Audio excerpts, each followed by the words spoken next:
Welcome back, watch fans. We're going to be talking about Audemars Piguet Royal Oak and why, if you're considering a Royal Oak, you should get a vintage model instead of one of the new ones. Now, let's talk about some of the reasons. Now, I got the day date moon phase. I've shared in a couple of videos. One of my favorite watches, day date moon phase, aka the owl. It's what is it? Stainless steel, gold. Get the beautiful finishing. This is a circa, I believe, late 90s watch. There's a couple of differences with the clasp. You want to kind of, I think, in my opinion, this version is the way to go instead of the one which has got that kind of like fake end link. It's got, I don't know if I'm articulating properly, but you know what I'm talking about, right? So it's a pretty decent watch. Now, I'm going to be going for a little hike today, so it's a sports watch. So that is why I'm wearing this instead of a Patek Philippe perpetual calendar.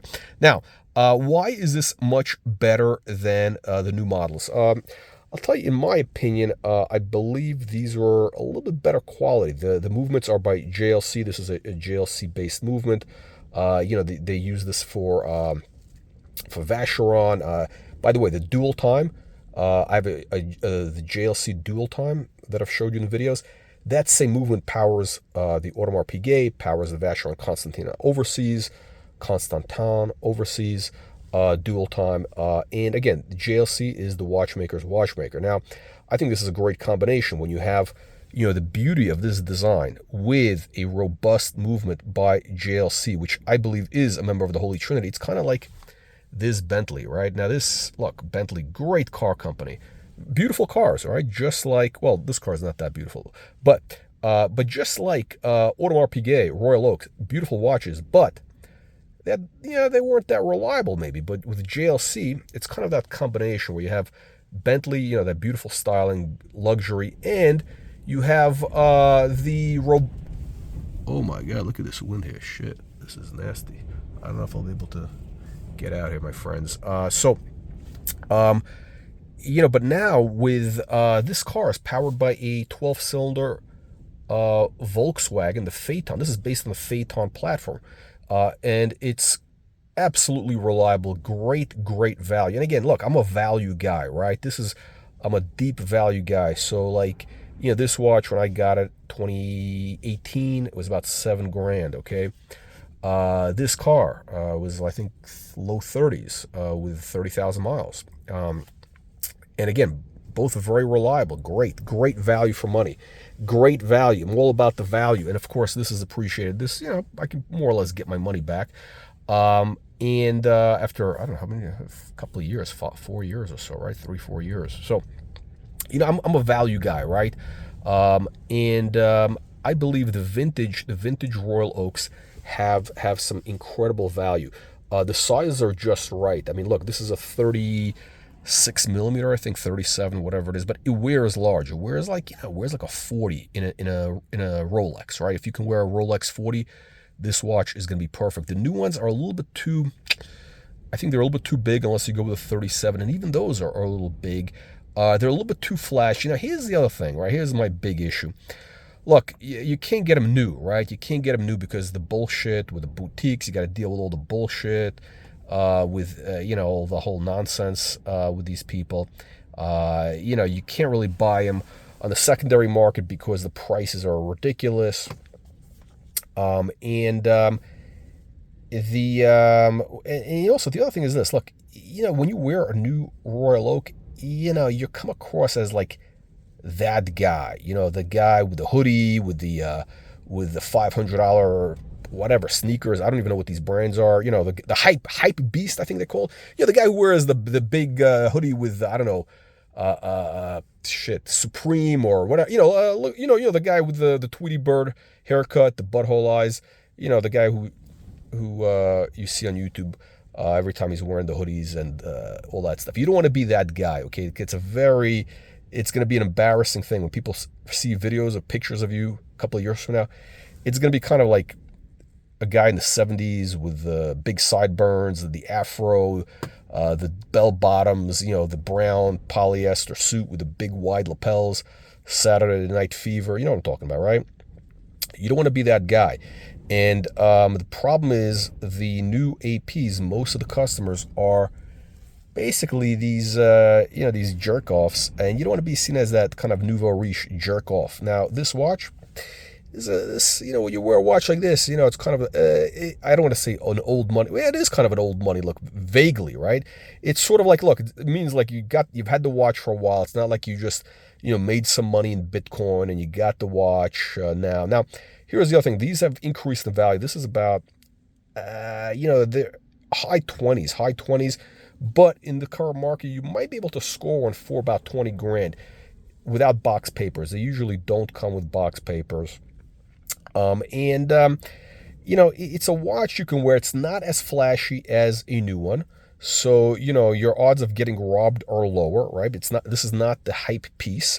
The market, the taste, I believe the taste in the world, the fashion, the trends are going towards smaller watches, okay? We're seeing it now. It's been happening. People are going for smaller watches, and there's a charm with vintage. So, if you are looking for a Royal Oak, I would say go with vintage. Look, I really hate the direction of AP, the attitude, their whole woke mentality, the asshole CEO that they had, who's thankfully gone. That is, I'm not willing to support that. Interestingly, I was at an AP store at an undisclosed location, and a couple years back, I said, hey, do you have any 37 millimeters? I can't wear the big ones. A 37, perfect size. And so, we'll put you on the list, blah, blah, blah. I have to go for, an interview, half an hour you spend with these idiots who are complete morons. Half an hour, this, that, what watch, it's all this bullshit.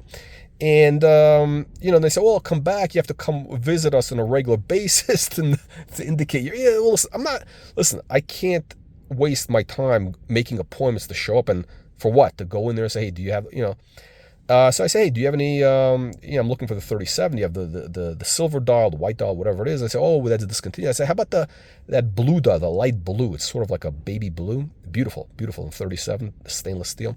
I say, yeah, we have that, but that watch, if we get that, we allocate that to our female customers. Now, it's interesting, could AP be sued for discrimination? Interesting, no? Sexual discrimination. Maybe they're allocating watches to people of color, right? Maybe they're doing that. I don't know. I mean, maybe they're trying to be woke. Maybe they have an affirmative action thing going on, right? I mean, look, we know that Harvard would rather let in a black kid who's got like a middle SAT score than an Asian kid. By Asian, I mean like a Chinese kid who's got like a perfect score, right? Guy's got perfect A's. He's got a math genius, whatever. That guy they're not going to let into Harvard. But they will take in a black kid who's probably not going to do well once he gets in because, now these days they probably don't even have grading anymore. Look, I don't want to get into a whole political thing, but you guys know what I'm talking about. I think this is going to be, I'm sure, a very controversial topic, but this is the reality, right? And I believe that AP is probably leaning in that direction. That is my I got a sense of that because, look, they're saying, hey, we're going to allocate this watch to female customers. Why? Yeah, they gave me some bullshit reason, whatever. But look, my money is just as green as theirs, right? This should be a first come, first serve or whatever. But maybe they're trying to go for a certain type of customer. Maybe, I don't know, they're trying to curate their customer. But that could be a racial, sexual discrimination thing. So any of you low-life, degenerate, ambulance-chasing lawyers out there who might be watching, I am willing to be a lead plaintiff. I'm willing to be a lead plaintiff in a discrimination case against Audemars Piguet. And no, seriously, that's quite interesting. I do believe, I have a sense that there is some sort of discrimination going on, and that could be big money. These guys have money, deep pockets. Any of you ambulance chasers out there, this could be a good case for you. So, but yeah, again, I'm not looking to support. Yeah, that kind of really turned me off when they told me that. So, fuck AP. Okay, fuck AP. I'm gonna stick with vintage. I'm not supporting buying at retail. Not even, I probably couldn't even get it, but you know what?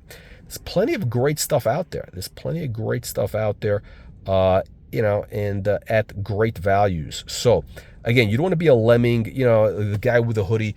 Again, the problem with the new AP is, you're kind of falling into that, hoodie guy with the hoodie with the logo, sneakers and all that.